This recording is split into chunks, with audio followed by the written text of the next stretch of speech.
along with the group of Totalization Studios, we were in New York over the weekend, and I had a chance to go to MoMA, where I saw the Small Scale Big Change New Architectures of Social Engagement show that Andreas Lepek put up at MoMA. It's a show that I was actually very eager to see because it has work by a lot of architects I respect, and I think that the whole idea of saying that that architecture can serve as an incubator, sort of acupuncture within the city, to me was very interesting. I'll be flat out honest, I was very disappointed by the show, and largely because of the curation. Walking in, every project had been flattened to one curatorial technique, which was one big image, a big model, and then a video, plus some other stuff. As a result, all of these projects, which are unique in their ways that they're working as acupuncture of sort of social projects that also offer interesting architectural alternatives to the city, were rendered sort of flat, horizontal, and homogeneous in a sense, which was such a contradictory move. I was very disturbed. I was heartened, however, to see one project as a particular bright spot in that exhibition. Maybe because of its whiteness, it can't be flattened quite as easily, but Michael Maltzan's Inner City Arts Campus was featured as part of the exhibition, and I think actually worked pretty well in this show, despite the constraints that were put on it. That's a project, the Inner City Arts Campus is a project that Michael did in LA between the years of 1993 and 2008. That's a long span of time. And I think that's very important for understanding Michael's work, Michael's project, but also the challenge of doing socially engaged work that's of a fine architectural quality. So this is a project for an arts campus for at-risk LA youth. It was originally located in a repurposed garage on Skid Row and grew over 3 phases to become a 1-acre campus that Michael describes as a utopian micro-city. And indeed, that project of a kind of utopian micro-city is a project that is consistent across all of Michael's projects, whether they're high-end projects like the Pitman Dow residence in Los Angeles, or lower-end social projects like Inner City Arts, or the Carver Apartments done for the Skid Row Housing Trust. All of these projects come together to engage the city, engage our way of living in the city, question the role of the institution and our assumptions of how things are built, but they also have a consistency that's a formal and programmatic consistency that I think is unusual to see in an architect as young as Michael. So all of these projects, both in themselves and amassed together, form a microcosm themselves of the dynamics of the city. Michael's engagement of the city, which is something that he talked about a little bit with the students beforehand, I think maybe stems from the fact, though one shouldn't read too much into biography, and I think he knows what I'm going to talk about, that Michael grew up in Levittown, Long Island. Aha, that explains it all. We now know the secret, right? If you grow up in Levittown, you have an inherent interest in the city and the problem of the contemporary city, the problem of homogeneity and how one can engage the city in other ways. Michael received his B.Arch from RISD, where he was one of a mafia that we've become familiar with, including Scott Cohen, Faraz El-Dada, Nader Tirani, Rudolph El-Khoury, a bunch that moved through RISD at the same time and the GSD at the same time. Faraz threatens to write a book on this particular mafia, and I'm curious to see it at some point. He then went on to Los Angeles and formed his office in 1995. In the group discussion we had at the Brockstein Pavilion, Michael revealed that when teaching a studio, he instigated grumpiness, not necessarily deliberately in his students, but he discovered that a project the way he had started a studio project led to mass grumpiness in the studio, but somehow that this managed to turn around and become a sort of pedagogical incubator. It led to innovations and productivity in the studio. So at the sort of, with some hesitation after hearing this, I'd like to announce that Michael is being invited to teach as the Cullinan Professor next spring, this coming spring, assisted by James Tate, who, if you can raise your hand, Tate. And so he will be doing a studio here that will work with the students, sort of continuing his project and engaging the contemporary city. So I welcome Michael. This series continues tomorrow with a follow-up, which will be a debate started with Albert Pope and then open to an open conversation. That's at noon here as the follow-up. And of course, there's also the student interview that happens in class tomorrow morning. But yeah, we make you work hard here. Welcome.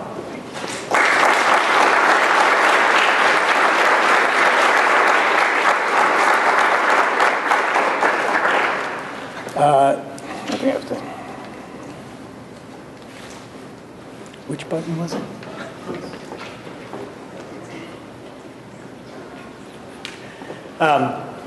Thank you. As a beginning to being here more, the conversation today with the students was, I thought, fantastic, a very focused and lively conversation. I'm looking very much forward to continuing that over the next months, certainly next semester, and to being here, getting to know the school, but also getting to know Houston more, which is a city that I'm also quite interested in. I do live and work from Los Angeles. More than anything, it's a great context for me because I'm fascinated and committed to contemporary cities and spaces like Los Angeles. Much of the way that I think about architecture and its relationship to culture and society is how through how cities like Los Angeles question and define much of our contemporary built world. And as Sarah mentioned, I am also from Levittown in New York. I grew up there. And I'm continually motivated by the challenge that kind of environment creates for all of us when we're thinking about the city, especially the contemporary city. That kind of place characterizes, that kind of environment characterizes much of how I think about our work in respect to issues of urban life and, importantly, social and public space, and what role architecture has in that equation. Thinking about issues of public, private, and social space in a place like Los Angeles, in the beginning was made much more complex for me, given that such a large percentage of these types of cities are not really public in any traditional way. They're really much more often made up of a carpet of single-family lives and single-family homes, all separated, disconnected, hardly public or urban. But in the beginning, most of the projects that I received were houses, like many young architects. And I've continued to approach them as distillations or microcosms of larger and more complex social organizations. Many of these projects, for me, are trying to demonstrate the urban intention of creating a more fluid, overlapping set of conditions between normally discrete programmatic spaces or roles. It's an effort to look at ways that distinctions like private and public can coexist and at times reproduce hierarchies and mechanisms, hopefully, usually associated more with urban typologies than typologies of the house. And the first project I want to talk about is a project for Larry Pitman and Roy Dowell, the Pitman Dow residence in La Crescenta, which is one of the adjacent to one of the valleys immediately outside of the center of, or the core of Los Angeles. The house, which is here, is situated really on the line, quite literally between a more characteristic form of the city, the sprawl that is so often understood as being the identifying characteristic of Los Angeles, and the Angeles Crest Mountains to its rear. The other important thing specifically to the site is that on the site is a Neutra house, the Cyrilnik house from the 1950s, which is a quintessential modernist house that Pitman, Larry, and Roy originally lived in. And then when Neutra built this house originally for the Cyrilniks, the wife in the couple was his assistant. He was concerned that eventually they might need more money, I guess because she worked for an architect, and that they might need to subdivide the property at some time. And so he created a flat pad here and a flat pad here. This pad has been turned into a quite extraordinary succulent garden by our client. The other flat pad had never been developed, and that's where the new house is. On the left, you see the Cyrilnik house. On the right, you see that garden. And it is, in many ways, that kind of classic modernist idea of the machine in the garden. Completely transparent house in which your life is intrinsically connected to the outside. But that the bucolic nature, or at least the assumption of the bucolic nature of that environment is not completely true. In fact, the mountain side is an incredibly harsh and somewhat unforgiving and threatening environment. This photograph was taken a couple of months before the house was finally finished, where the fires that recently swept through the forest, the Angeles Crest Forest, came within a couple of 100 yards of the house, came very close to destroying both the Cyrilnik house and the Neutra house.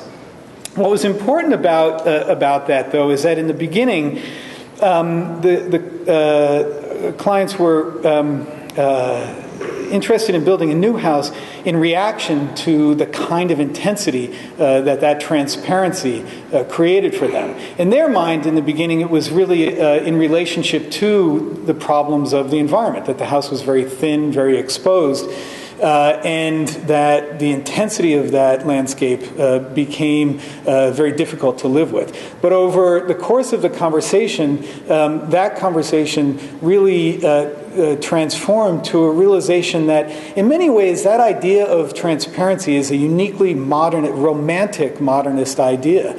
Beautiful, but in a world, in a contemporary world, in which our lives are so much more connected and interconnected with everything around it, the fact that in many ways our lives have become transparent, that romantic notion is maybe no longer a contemporary idea. And many of our conversations began to center around this dilemma of the relationship between public and private in an extremely transparent world. Here you see the house looking down from the Neutra house, because Neutra was quite literally above us in a more parental situation. I was concerned about the way that the house would appear. To most people, the first time they see the house in its completeness is actually from the Neutra house, where the roof becomes quite literally the facade of the house. You come up around the site, and originally to the Neutra house here, but now you spiral in a clockwise motion into the house off of the entry. When you actually first do see the house, it's up this driveway where the house sits on a rock and has the sense that it is quite literally revolving or rotating or spiraling off of that flat pad. Even when you first then arrive, before you head up to either the Neutra house or inn, there's a sense that the landscape is extremely abstracted and a new kind of ground plane, a new kind of, very much a new kind of landscape. There are glimpses into the house, but they are few, very carefully choreographed, and don't really give you much of a sense of the interior life of the house. There are some moments where elements windows become mirrors and interrupt that the continuity of the outside surface. And then finally, the arrival in that entry court and the entry. Again, there is a few indications of a kind of life in the house. But what's also interesting is from here, you don't see that suburban landscape down below. You are really in this threshold condition between that world and the world of the mountains. As opaque as the exterior of the house is, the interior is quite different, and is where the majority of the transparency evolves. And I was interested in the new house becoming a kind of alter ego, in a sense, to the Neutra house, that they would have a real relationship as two significant parts of a larger campus for composition for the clients. And in that sense that this house might become an alter ego, and it started to more become a kind of inversion. And I, at the time, had found these things called mathematical dissections, which are games that, it's a kind of game that geometrically inclined mathematicians play, where they take one pure Platonic form and through a series of geometric mathematical operations cut the form apart and then recombine it like a puzzle piece to create other even-sided forms. In this case, a seven-sided form, which has the benefit of being asymmetrical, so that it never registers one side across the house to the other. So it never feels static. It always feels like it's in some way in motion. What I thought was in some ways beautiful with that was not that it became the geometry of the house, but in fact it became a real metaphor for that inversion and that relationship with the Neutra house. And here you see the plan on the right-hand side and how that quite literally extends to the roof and the roof facade. The entry of the house is here. There are, while there was not so specific a program, there are a series of spaces that are living spaces along this edge of the house. There is a small kind of galley kitchen, back storage, and desk area.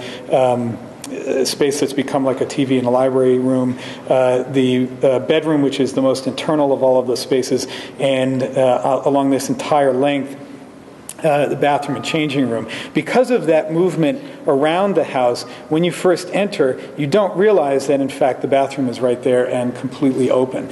And one of the programmatic requirements from the client was that there would be no doors in the house.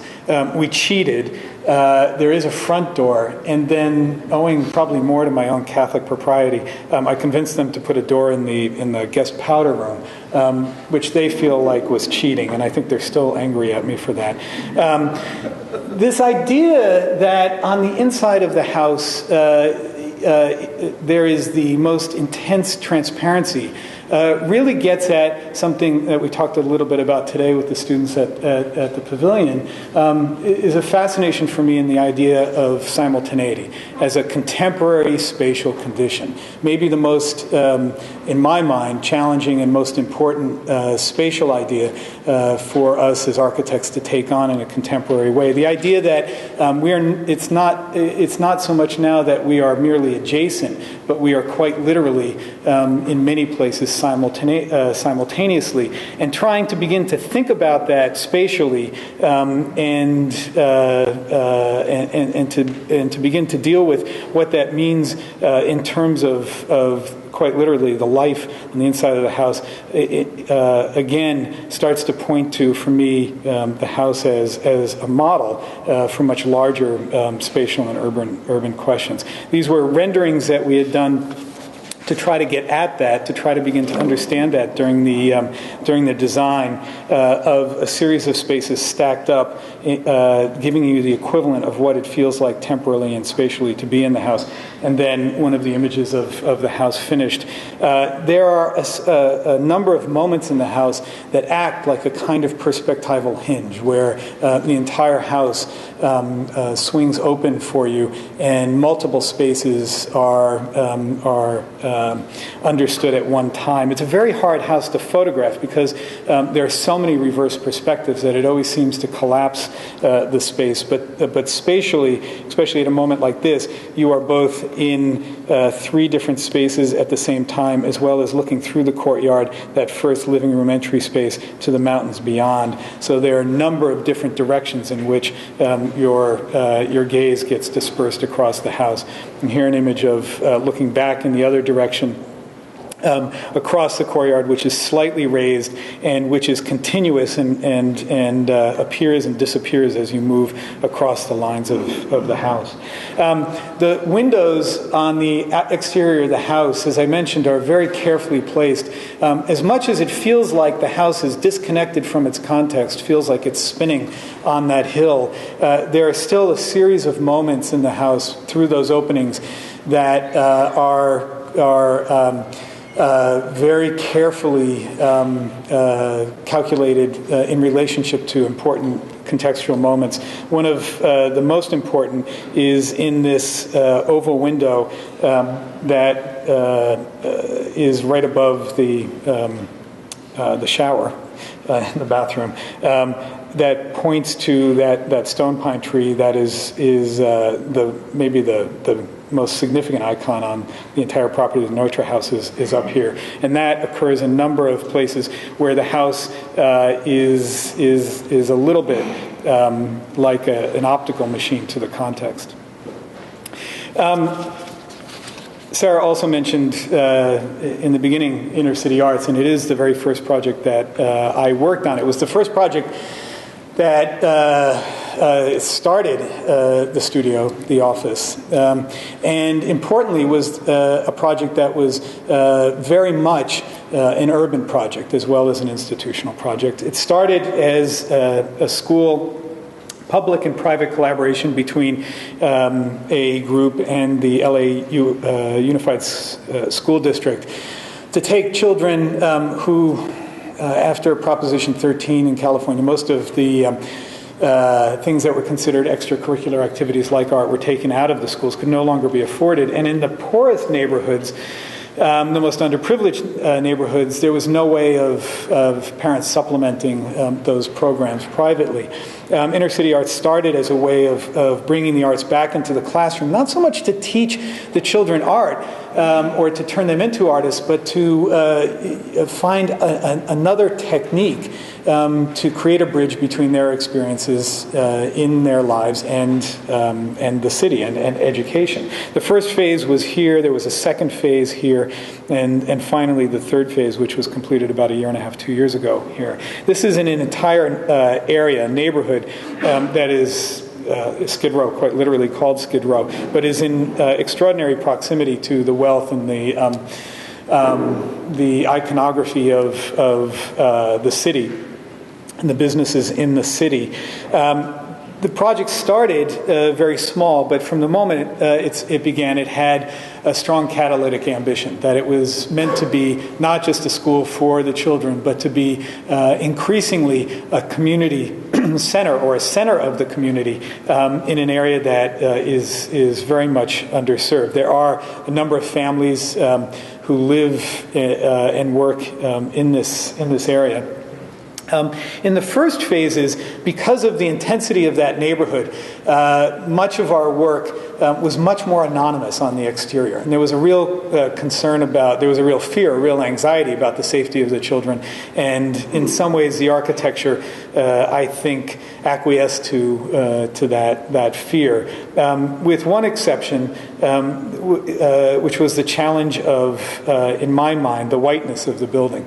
And while that might seem like a very simple gesture, over the course of our conversations with people in the neighborhood, a wide range of people in the neighborhood as well as the educators, there was a sense that this particular program was a very different thing in that neighborhood. It was a very special thing in that neighborhood, a kind of sense of, created a sense of optimism, and that Inner City Arts was the one thing that wouldn't be touched. And if that was the case, in my mind, it felt important to challenge that and to make something that made it very difficult not to touch, to see if there really was that kind of social compact with the neighborhood as a whole. In that sense, I think the whiteness, as much as some of the forms are quite sculptural and animated, the most radical thing architecturally was, in fact, that it was white. I was quite critical of the first phase being so closed, and in the second phase, we tried to change that dynamic significantly to begin to open up the campus through a series of portals, apertures, both visually and physically. And there are a number of elements inside the campus, inside the center of the campus, that begin to pull you into that space, as well as organizing the project so that larger elements like the 99-seat theater feel like it's almost turning or spiraling into that space. While those gestures in some ways are simple, they have very large impact given the monochromatic grain of this part of the city. Right after the project was finished, the interior planting had not really grown in at this point, but you do get a sense that the inside world is quite significantly different than that outside world. But through those cracks, through those apertures, through trying to break that wall, the intention was to create a much stronger presence of both the city inside and the inside out. That what was happening here was at some level borrowed to the outside. The two buildings in the center. This is the original ceramics building. This is the new ceramics building. There's a parking on the second floor. That's the arrival for many people, and this tower acts as really an arrival beacon at both that upper level, flying above the city, as well as down on the street itself. The spaces, the architecture is quite raw. Many of the materials are taken from this context, with the idea that it's not that the building has a pedagogical attitude as well, that it's not that the context is, as many of the kids and parents have termed it, ugly. It's not that it's ugly because of the lack of quality to the materials, but is very much in the way that you use them, at least suggesting that intention is more important than the quantification of the materials. This is a library. Actually, Dennis Hopper, after he passed away, gave his arts library to Inner City Arts. It now exists there. This is one of the classrooms. Again, very simple, pragmatic spaces, studio spaces. There's a wide range of spaces that include also animation studios and increasingly, most importantly, a 99-seat black box theater, which I showed you at the corner, but is a place of real connection between the community, the cultural community at large, where the Philharmonic, the theater groups do performances and use this space as extensions of their program, as well as the school and the Inner City Arts using that. In that way, I think these spaces have the possibility to begin to deal with something I know Sarah's talked about, creating a broader cultural infrastructure in the city, a place where transformation can take place in the city in some ways by the connection of a series of cultural institutions through the city and the way in which they can reinforce what each other is doing. In many cases, bringing content into unlikely places, which very often requires people who have never been in this part of the city to come to this part of the city. We've been involved in an ongoing set of projects for a group called the Skid Row Housing Trust, which is very close to Inner City Arts. Inner City Arts is here. And this is a little map of all of our projects as we slowly take over the city. But we've been involved in this, an ongoing project with the Trust to reimagine the form of housing, at least social housing, in this part of Los Angeles. One of the pressures on the Trust is density, which is a new issue in Los Angeles. Density is putting a much greater level of pressure on Los Angeles as a whole, not only physically but psychologically for the city and for the trust as more and more people move into this district or this district becomes more and more visible. There are many questions about whether the homeless problem should be located specifically here. Does that balkanize the problem? But also that they're being challenged by people who are saying that the homeless shouldn't be there, that this is a valuable part of the city. And so architecture has a new role of creating a sense of real conviction that architecture and that these programs can and should exist in this part of the city with the way that the city is changing. One of the questions for a city like Los Angeles under density is what happens to a city whose identity has been defined by the optimism that is really allowed through an endless expansion when the limits of that expansion have been reached, which I think arguably they have been geographically in the city. If the single-family house then defined much of what Los Angeles was and has been, with this challenge of rethinking the city in the face of density, can housing again redefine Los Angeles? And one of the parts of that thinking for us is not so much whether any individual project can change or point to a more progressive idea of urbanism in the city, but potentially the iterative accumulation of projects can in fact do that. And in a city that as dispersed as Los Angeles, one of the things that has been a real question is whether it's more useful to have large, significant behemoth projects like the Staples Center and the Convention Center trying to create transformation in the city, or whether it's possible on an ongoing basis to slowly add to the city in a very conscious and calculated way, potentially creating a new kind of map that as well changes your perception and quite literally your map of the city. The first of those projects was a project called Rainbow Apartments and was 89 units of supportive housing. Was a very difficult project for us. It was our first time dealing with housing. It was a project type that I'd wanted to do since I had been in school and understood it as such an important typology of modernism.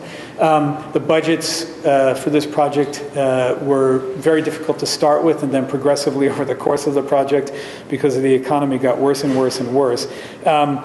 But in this project, in that first project, it started our thinking not only about the urban impact of the building, but also how to begin to discuss, understand, and identify what is fundamental to architecture. If you were to distill architecture down to its most essential characteristics, would that be enough of a tool set to continue to make something that had all of the ambitions of architecture as we normally think about it? The second project, which we've just recently completed, is the Carver Apartments. This project, a little bit larger, 98 units, was also very important because, one, we got a chance to test those lessons, but secondly, it started to expand the position of these projects outside of what's normally considered that precinct of the homeless. Being very close to the 10 freeway, Santa Monica is here, downtown is immediately off to the side, Staples Center where the Lakers play, where many of the conventions are right here. It's a very visible project, and its proximity to the highway in that sense was an enormous, I thought, advantage, because it forced this kind of project type to deal with that kind of significant visibility urbanistically. But it also created a number of very practical problems, the first of those being acoustics. The amount of noise in this proximity to the highway was unbelievable. It was really at the level of being at a major airport. It meant that we had to minimize many of the windows, the glass construction, the exterior wall construction, all became much more expensive to mitigate the sound. of the project, but it also began to lead to some of the shaping of the building. One of the things we realized was that in making a more round form, it meant that there was the smallest amount of surface area in proximity to the highway. And acoustically, every foot that you get away from the highway, the sound level starts to drop significantly. And so that form had real use for us. Secondly, again, from a cost standpoint, a round form we realized created the maximum amount of interior floor area with the least amount of surface area, exterior surface area. And given the cost of what we had to do acoustically to the building, that had real benefit. But it obviously also had, I felt, a real role architecturally in terms of the building's perception, especially given that the majority of people who would see this building were flying by on the highway, and that form, especially then the way it started to become this more serrated, spiraling form, creates a real sense of the building in movement with you. And even though it is a Los Angeles highway, at times people are whipping by. Sometimes they get a very good static view of it.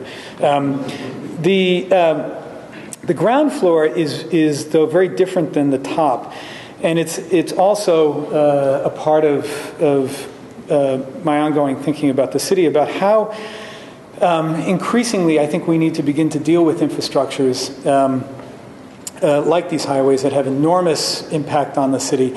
Large spaces underneath often create real disconnections between the cities. How we can imagine them not so much as monocultures, which they certainly are, but to begin to imagine them as multicultures, to begin to imagine them as a form which can be changed, invigorated, and made more responsible through program, through physical and landscape connections. How can you begin to change that form or begin to rethink that form in different ways? And the base of this building, while it's not going to be able to change the highway, was at least trying to suggest a relationship to the underneath of that space. One, in terms of the materials, quite literally, the lower level of that building being primarily concrete, but the geometries of the building setting up a series of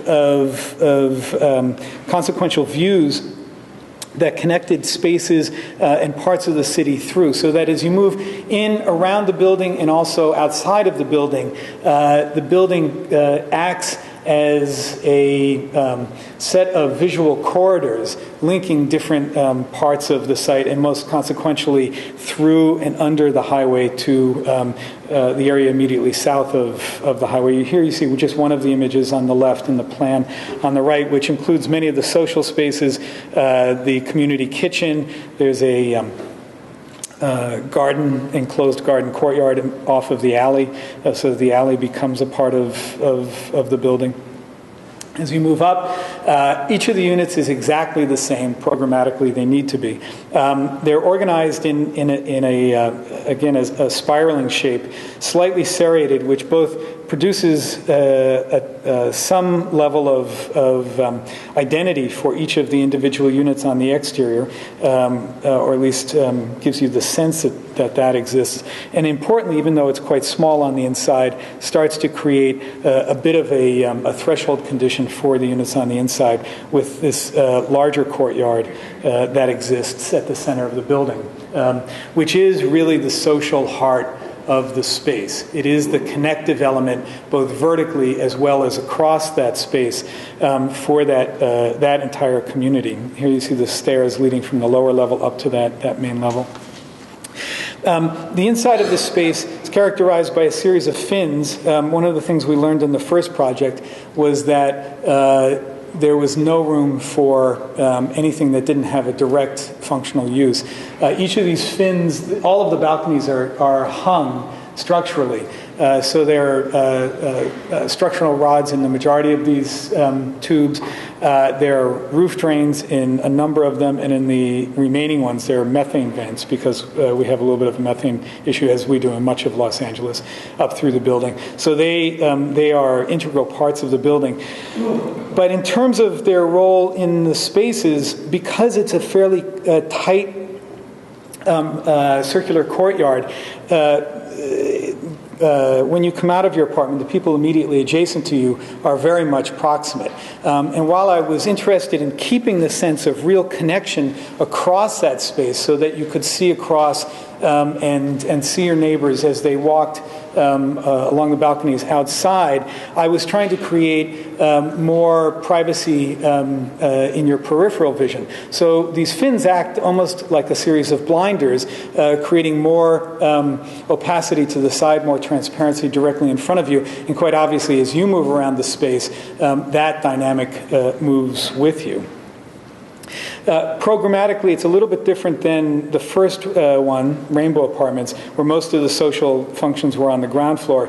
Here, we started to take those different programmatic elements and spiral them up through the building, including laundry room and meeting room right at the level of the highway. So very transparent. A lot of glass there, and acts as a front porch almost to the highway, so that both the people on the highway can see you and you can see them. And at the very top on the right-hand side, you can see there's a gathering space, the smoking porch, which looks out, has probably one of the best views of the city, and then up into the sky above. The last of these projects I wanted to talk about is one that's in development, which is called Star Apartments. The Trust, from the beginning, has been interested in trying to not just do housing, but, as I had mentioned, have a stronger role in the city. And they've been interested in doing mixed use. But because of the rules, the laws governing these kinds of housing projects, you're not meant to be in the retail business or commercial business.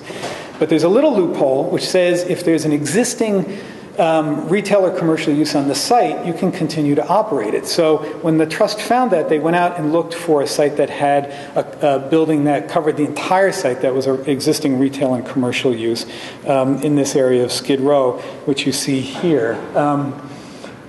Which we're going to transform. We're going to change. But it's a building that is the entire block, ground floor retail and parking up above, a concrete deck, which we'll use. One of, the complexities of this is that we need to keep the retail open as long as possible. We cannot have the normal year and a half to year and 9 months, almost 2 years of construction and downtime for these businesses. We had to find a way to keep them going as long as possible.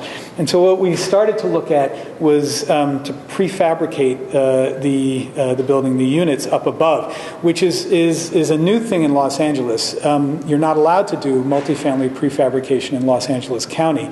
And a part of this project has been negotiating with the county, the city, as well as the state to allow this to be a pilot project. This will be the first prefabricated multifamily project in Los Angeles.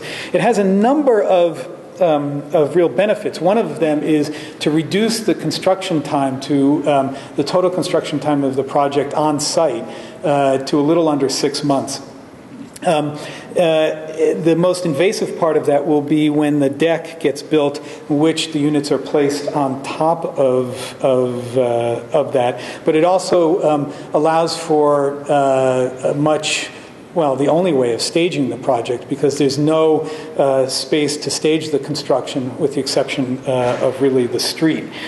By doing this, and by creating, this is that lower level that's being remade, retail entry to the building, we're floating that new supporting deck up above what is right now the parking deck of the building, with the units on top of that.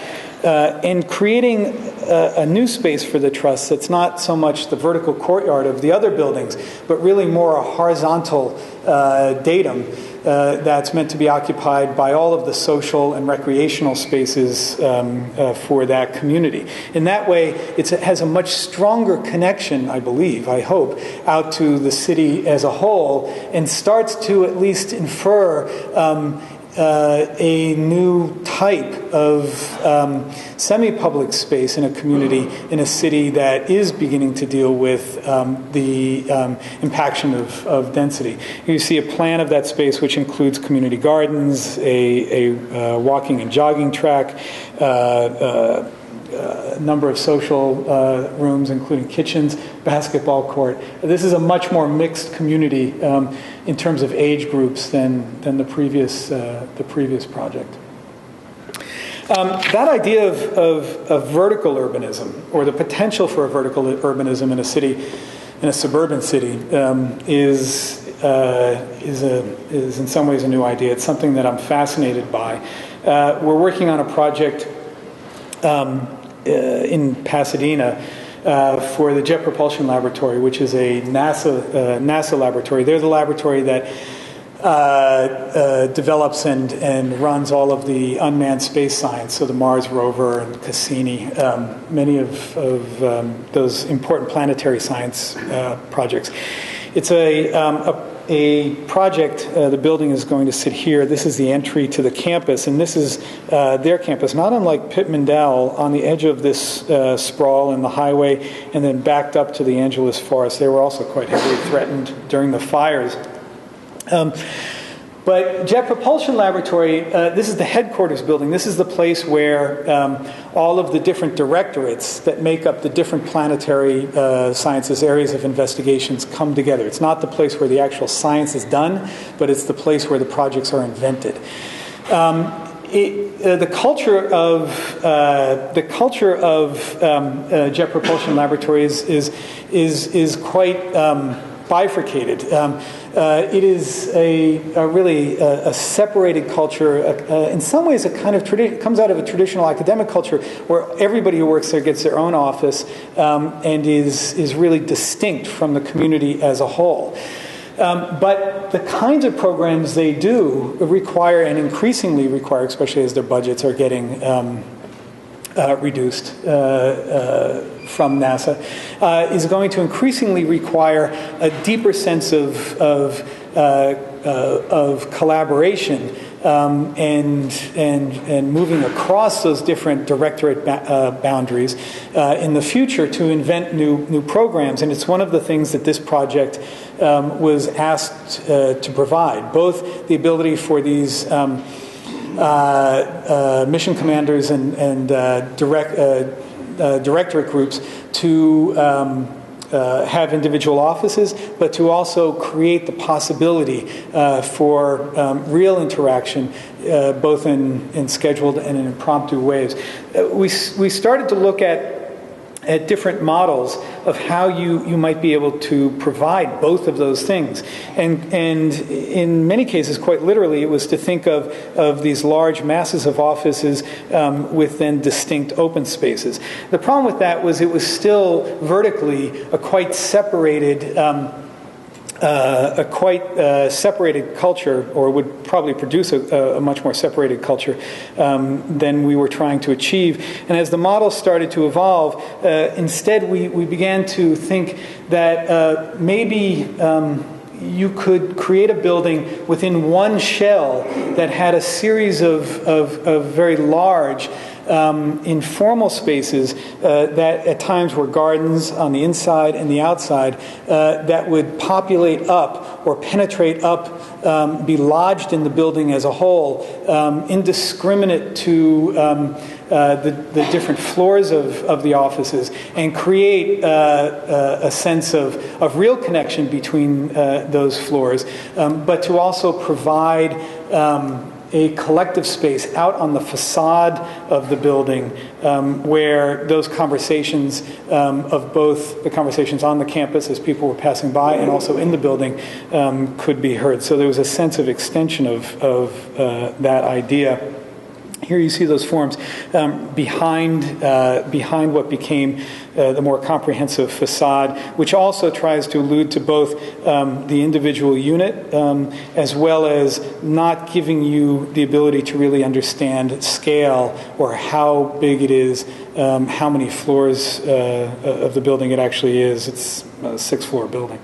And those spaces behind Again, I mentioned at times there are no windows in front of some of those spaces. Sometimes there are windows. If there are, there's a slight tinting to the glass. There's a kind of chromatic quality across the entire facade. What you see, I don't know if you can see, that slight variation in color is a part of the design, so that the identity of those spaces, the characteristics of those spaces, are very visible on the outside of the facade. This is just a section that gives you the sense of how at least some of those connections get made between many of those quite large consequential spaces, as well as the lower lobby, which is in direct contradiction to that very flat horizontal space. We work structurally a great deal with structural engineer Guy Nordenson, who for me has been very much an intellectual partner in all of my work in thinking about these problems, is involved very early in the thinking of these problems. Here, well, in California, we have significant seismic concerns, and that was really the primary structural problem in the building. But what we wanted to do was get away from the traditional core of the office building, which tends to, again, isolate you on any office floor, the core, either one or two cores occupying the center of the building. And what Guy began to invent were these four frames that had seismic bracing within them, almost confetti-like in relationship to the forces of this very asymmetric building, and took all of the forces out of the core. And what that meant was that we could distribute all of the vertical services for the building in a more, at least perceptually informal or idiosyncratic way, so that you never got the perception, that there is that large mass in the building. I mentioned these different spaces and the way that they connect. This is the lobby space, which is very horizontal. The building, in this case, it has an anti-atrium. Feels like almost like an asteroid that's hovering above the ground. And the space only gets taller by the floors slightly depressing into a series of gathering spaces, conference spaces, and exhibition spaces. And then up in those courtyards above, each one of them has a distinct landscape in them that has an intense coloration. So that image I showed you before of the different chromatic phenomena on the exterior of the building is partially in the glass, but is also very much in the reflected color that comes from these landscapes in the building. Landscape, for me, continues to be very interesting part of the conversation about what we're doing urbanistically. And we've just finished our first actual physical landscape project. It's a park in an area, Playa Vista, in Los Angeles, which was originally the old Hughes aircraft site where they experimented and made airplanes. The Spruce Goose, which was that enormous wood structured airplane, was here. There was a runway. They are preserving these wetlands. And then there's a housing development which comes up to about here, which is a kind of new urbanist, you don't see the cars type of development. But at the far eastern edge, the ocean, the Pacific, is in that direction. At the far eastern edge of the site is an area that has been designated as the office area. The idea being that this entire area becomes a kind of live-work community. The offices are meant to be primarily for more creative businesses, media businesses, entertainment businesses, digital businesses, a very as you can imagine, much like architecture school, intense 24-hour type of culture. There's a park at the center of this, which we were asked to do. I don't know if you can see this. This is a plan of the park, and I'll talk a little bit more about that in a minute. But a number of years ago, Herbert Muschamp, the critic at the time for the New York Times, wrote an article in which he talked about the problem of, especially in this country, but I think in many Western cultures of the problem of our anxiety about empty space. That's not to be confused with open space. They were very different in his mind. But the idea that empty space as a kind of place in which that is not programmed, but is open to potential, and the impromptu and the informal has increasingly been written out of our urban equations as we've become more and more anxious about that kind of space and increasingly try to program those spaces. And I think that that's true. I think that that is a reality. I think that's a very real problem in these spaces. But I think one way of approaching it is not to try to create empty space, because that's very difficult, especially in these kinds of development projects.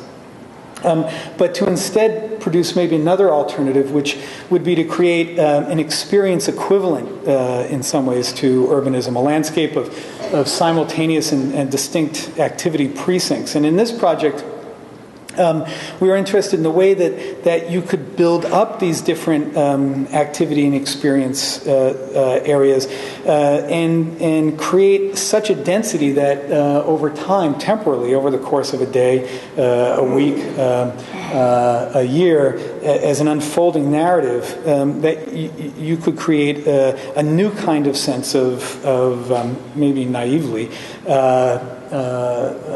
new type of urbanism that really did center around landscape. As I mentioned, we're architects and not landscape architects, and so some of our thinking probably is naive about that. But I've always been interested in the way that both the English picturesque garden and the French formal garden are two characteristics in some ways written into the landscape of the American landscape. And in this park, I was trying to find ways of combining that, a space of both the experiential and the abstract, a space of in some ways both the body and the mind. There we go. Where the complexity of those two different worlds potentially create an authentic experience. I don't know if it's specifically urban or not, but I know it is in fact social, and in direct contrast to the surrounding suburban model of the corporate office park, which is just emerging. That office park is going to be on all of these sides. These are the first buildings that Gensler has produced. There'll be other buildings here, as well as a new building here. This is phase one of the park. The park has been designed. It will include this building, as well as two buildings that we are supposedly doing eventually, if things ever turn around. It looks a little bit like Saudi Arabia at the moment, but you have to imagine it with that kind of density. The idea, as I mentioned, of this campus that is really very much a full day, or has the potential to be a full day experience, with each of these forms acting as a type of bridge between the different sides of the campus. Those activities, almost a kind of bento box of different activities, include in this phase two a very capable wireless bridge, which will be used for meetings and social connections. It's also been called the dating bridge. The lawn sports bridge, which is soccer, and a series of other smaller areas slightly depressed so that the balls can't get out of that zone. This is water that you see. There's quite a bit of water on the park as a whole.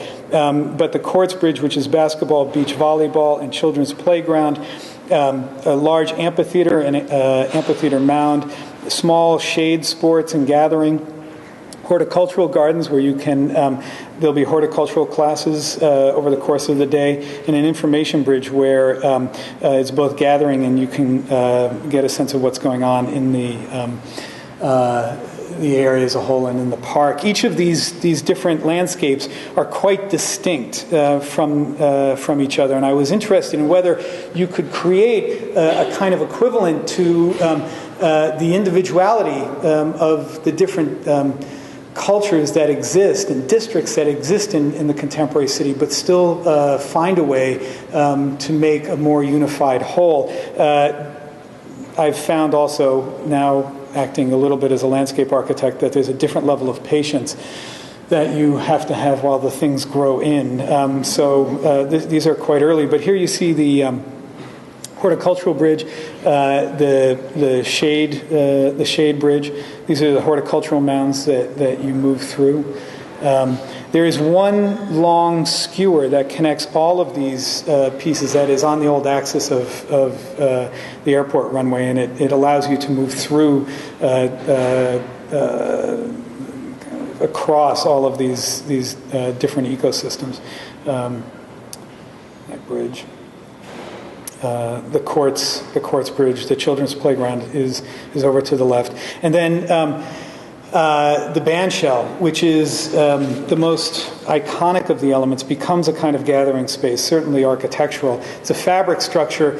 We worked with Arup to develop, in this case, a cage structure that hovers above the stage. It's pinned in 3 places, here, on the other side, and at the very base, and feels to almost levitate out over the stage. Down below, there are a number of the services, the bathroom and services for the park. These grills will all eventually there's planting that will grow over them so that you move down and through that continuous landscape.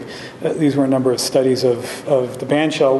One thing that is interesting is the 2 structural rings are here and here. There was a third one that we wanted to get rid of, and there's more a 3-dimensional space frame at that midsection of the shell.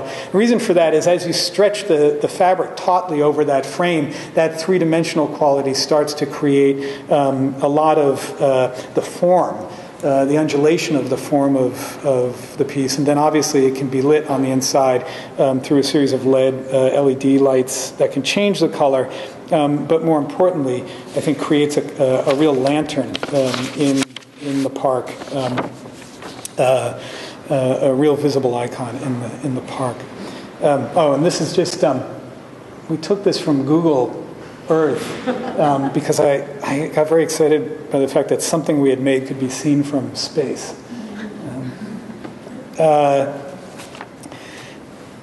last 2 things I wanted to talk about are 2 projects. 2 projects which are one project is ongoing, one project which was a competition, that try to further this idea, that try to develop in a different scale many of the ideas that I've been discussing about architecture's role, its necessary elasticity in covering many different scales, in taking on some of these questions of what the city, in fact, can be. This is a project for San Francisco State University. The campus is here. It is bounded on the other side by a park, Lake Merced Park. There's a residential neighborhood on this side, and there's a triangular site, which is the site of this project. In a sense, it is very much between these two different worlds of the college campus and this very active landscape. The project is for their creative arts departments, which have been dispersed across the campus. They're bringing them back in much the same way as the Jet Propulsion Laboratory question. The campus, the College of Creative Arts, is trying to bring these different disciplines together, which include theater arts, dance, drama, music, broadcast arts as well, to bring them together in such a way to produce or provide or instigate a higher level of cross-disciplinary collaboration. This project, very large, broad, takes on the entire site. And when we were first working on this project, I think the belief on the campus was that it would be a vertical project, leaving much of the landscape alone. But what we had learned from the beginnings of the JPL project was that kind of simple vertical stacking did not necessarily produce the potential for the frictions and potential reactions between disparate groups. And so instead we began to think of the project spread across the entire site. It's not really a landscape project, although in some ways you could say that the building approximates a landscape. It's not really a building project because of this, the scale, in a sense. It's about a little over 270,000 square feet all told. But it's instead, I think, more attempts to be an amplification of some of the urban and landscape characteristics of the contemporary city, of a new type of urbanism, where there are more densifications as opposed to specific hierarchies. And in that way, I think we're trying to quite literally blur the distinction between architecture and landscape and urbanism in this building and create more an active precinct that's like the city to a certain extent, not just in its complexity, but it's in its social structures, in its diversity. I like to think of, at some level, I've been thinking of it not so much as a landscape, but a kind of social ecology, which in many ways is what I think a campus very often is. The characteristic element of the project is this datum level at the mid-level seems to float over the landscape. The project includes everything from small pieces of program, offices, small practice rooms, to larger collaborative practice rooms, teaching spaces, scene shops, paint shops, all of the back-of-house functions that you would normally expect, cafe, administrative spaces, big broadcast studios, and then some quite large theaters that are not only used, or will not only be used by the campus, but will be used by the community as a whole. The opera has already said that they want to do some of their more challenging repertoire here that they can't do as much in the city. This datum is not completely a horizontal datum, but in fact begins to move up and down, creating some of those larger spaces, some of the nodes or densifications, as I referred to it, of real social interaction. But it's always the space to which you return. Your movement across this building is always in that level. In that way, it is really an equivalent, in some ways, to the network of streets and plazas that you might normally find in the city. And at a project of this scale, one of the things that was most interesting to me, this is the lowest level, which has a lot of the smaller editing rooms and practice rooms in it, semi-submerged. You can also see one of the gardens that exist in the inside of that project is at that level, and you can move through the building without ever actually entering the building. So those landscapes are, even though they are internal to the building, are accessible to the community as a whole. You can pass by and see what's going on in the building by moving through those gardens. But that idea that the way of beginning to organize a project like this was not using the tools and the techniques of organizing a building in architectural terms, but it was more a sense of using many of the techniques of thinking about cities, about urban planning and urban design. This is a view of that just a little bit higher up, where you begin to see some of these theaters, a 1,200-seat opera-style theater. There's a 450-seat theater, 300-seat music theater. There's a black box theater and a smaller lunchtime theater. And that connection through some of the elements of the building coming out and creating more identifiable elements out closer to the street. And as you begin to move up, I think you really begin to see the accumulation of these different densities and scales and intensities of At least I hope you can see that forms. I mentioned there are a series of theaters. The largest of that is a 1,200-seat opera-style theater. It's not so much that it's about the opera typology, but is about the verticalness of that kind of typology, which has the benefit of creating strong intimacy by bringing the audience quite close into the stage. One of the problems here is that while it's 1,200 seats, very often a young musician, if it's not a repertory company or a professional company, a young musician or performer is not going to either be able to fill that space with their presence and their capabilities yet, as well as probably won't be able to fill the space and fill the seats. What this kind of a theater provides is the ability to close off areas incrementally, and so you can begin to scale the room down both acoustically as well as visually. The forms of the balconies, though, change quite a bit from those more typical horizontal balconies to one where the different seating groups quite literally are captured in a kind of web, reinforcing that idea of a more intertwined set of communities, constituencies. One of the other spaces is very different is the 300-seat music hall, which is a box, not unlike this space, has a series of openings at the front and the back and also the stage where when performances are not going on, you're able to move from one side of the campus, one side of the building to another. It becomes like a small plaza in the building. Acoustically, you don't need the corners of the building. And here you see they get rolled out to form both access and then skylights up above. Lastly, project that may be the most intense of these scales is a project that competition in Shenzhen in China for a new literary arts facility, also an enormous building, about 350,000 square feet. A project that is a bit like a city in of itself.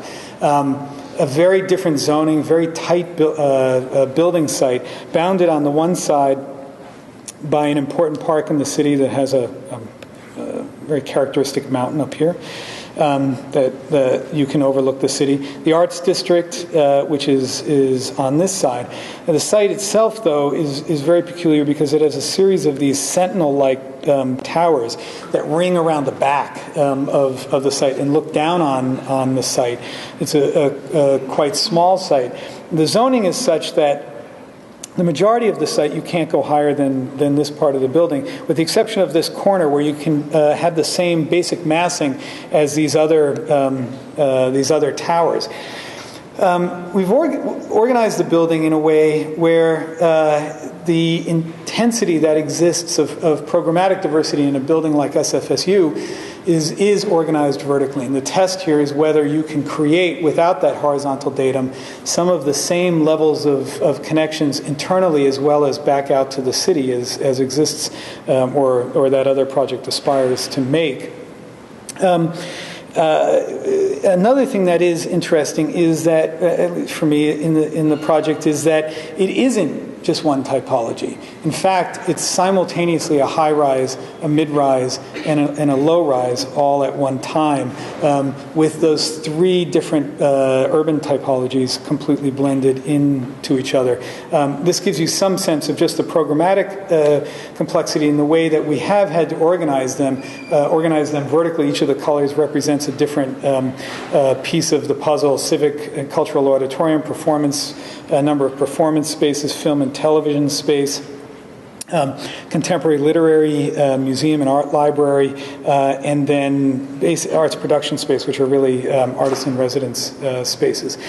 The section of that I think gives a much better sense of the scale of some of those spaces. Many of the largest spaces are organized in the tower, so that from there your perception of the city collectively is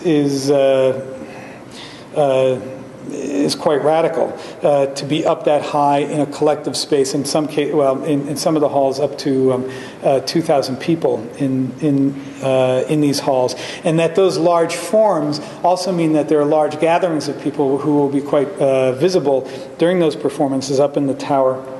The rest of the spaces are fairly regular in their form. There is one strong move through the building, this diagonal cut, a kind of diagonal atrium, stairs and movement, which is both gathering space as well as movement space, connecting one corner of the site underneath the tower all the way up to the far side of that mid-rise building to a open space that looks out over the park. That entire building is draped. All of those programmatic elements are draped in a very fluid skin that creates a strong sense of continuity across all of those pieces. Perforated, expanded, in some cases open to the air, in some cases glazed as well. The way in which the skin at times is more opaque and closed, at times open, I think will create a very dynamic perception of the building as you move around it. But that skin is also coming from a performative aspect, working with Burrow Happold on the thermal characteristics of such a big building on this site. We're trying to do as much natural ventilation as possible, and so the perforations have been tuned quite specifically to the ways in which we can bring cooler air in and evacuate that air up through the building. And also begins to map the opacity and the transparency of the building. On the underneath, at times, a series of points, the building lifts up, connecting the garden behind with the landscape in front, but has these different fountain elements that are part of the cooling of the building. Cool air is brought through these water movement elements. This waterfall actually starts up at the top of the building on the 8th floor and drops all the way through the building to this point. And that diagonal I was mentioning as really a connective element is both a kind of social space, very much thought of as a place of interaction and meeting, as well as a movement infrastructure. While it's not exactly the same, for me it's another one of these cases of potentially being able to blur one of the characteristic elements of a city, that of infrastructure, to make it do more than one thing. Finally, just the image of that up above. As I mentioned, what I've tried to show tonight is really a range of projects which are all working around these questions of what is architecture's role to the city as a whole, but also what is its position as a discipline in the much broader contemporary space that we're working in. It's certainly one of the things that I'm interested in, will be a part of my thinking with you here over the next number of months. And I have to say, I really appreciate Sarah's invitation to be here. I'm very excited to be here. I'm very much looking forward to it. And for me, this has been a great beginning. Thank you.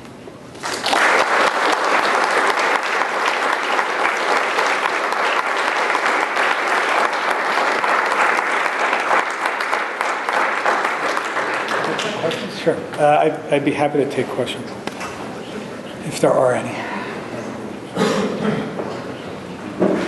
Michael, there are two things that might make it hard to ask a question in a lecture. One is that the speaker says absolutely nothing of interest. The other is that there's so much of interest it's hard to know which way to go in. You're clearly in the number 2 category. With that in mind, my question is very edited. It has to do with the first part of your lecture. It has to do with the plan. In specific, there's a kind of refined use of the plan today, which I would identify mostly with the Dutch, that is crude. Let's say it doesn't align, it doesn't try to make things fit together in a very neat way. It's it's quite deliberate. And I don't mean that in a negative sense, I mean it kind of neutral. Right. Your plans are not that. They're in fact extremely refined and very calibrated to produce relationships among pieces, and at the same time don't fall into a kind of prosaicism that, say, second or third generation modernism might have. And I'm wondering if you would comment on the plan, basically, given what I see as a kind of split, a very interesting one, a very provocative one, I think a very exciting one, in your work from that kind of sensibility.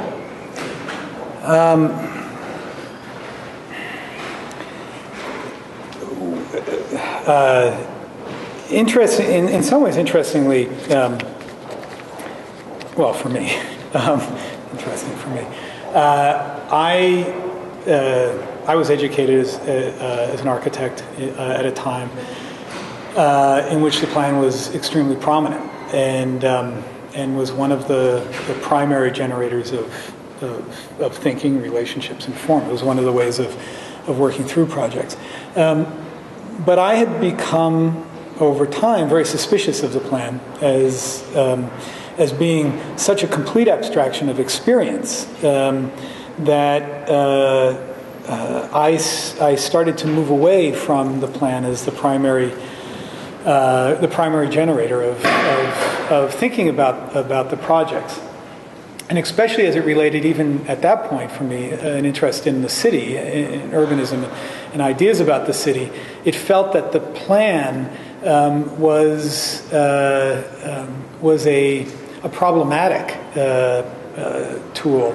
When you thought about the coordination of complex things like the city, because it was a two-dimensional flattening of what I thought were the more compelling complexities and characteristics of something like the city. And I started to become much more interested, much more engaged in the perspective. And the perspective in some ways became the generator of projects. But written into any perspective, certainly architecturally, is at a generative level is the plan as well. So it was never far from that equation. And I found that in many ways I was beginning with that visual idea of perspective and working back into the plan. What was important for me was that I was more interested in the kinds of relationships that produced between potentially the viewer and the space, and less interested in things like program, less interested in the coordination of the pragmatic dispersion of programmatic elements, pragmatic elements, as much as that can be very provocative in the way, for instance, I think the Dutch use the plan to deal with program. When I think about those plans, they are absolutely. I still have a very, very deep interest in that, and I believe that the plan does, in the end, or can, in the end, very consequentially represent your intentions. It still is a form of representation. It still communicates one understanding of an idea. But I think what you're seeing in those plans is more the way that they represent the choreography of perspective and the visual and space, as opposed to the choreography of program or form. And I don't know if that makes complete sense, but that for me is some of the distinction between that. In that first plan, Pitman, I mean, it's certainly that case. Anything else? Up? I have a question about the whiteness of your work. And in looking at, kind of springboarding a bit off the broad comments of the plan, it seems like in your earlier projects you showed you were able to get quite a lot of mileage out of an elegant plan and a kind of expedient white stucco box, which is quite nice against the kind of more rough context. As your work gets more formally complex and a larger scale, it starts to seem almost like we're looking at a paper model, right? And not. And I wonder if there's a kind of a strategy that you have to start to differentiate material, or start to deal in a more robust way with kind of material properties of the projects you're... It's a good question. I think that my thinking has both stayed the same.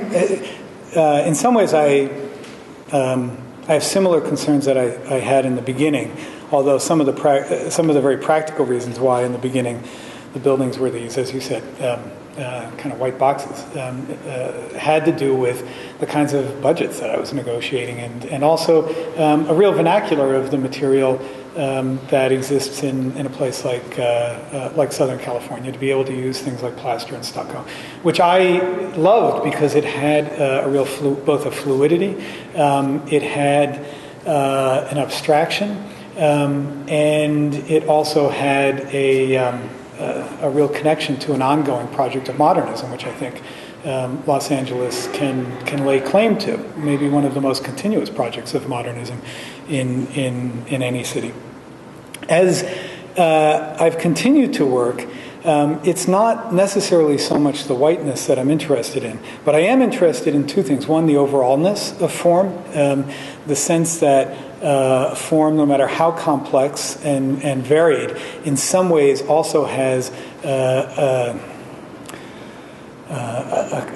kind of connection in which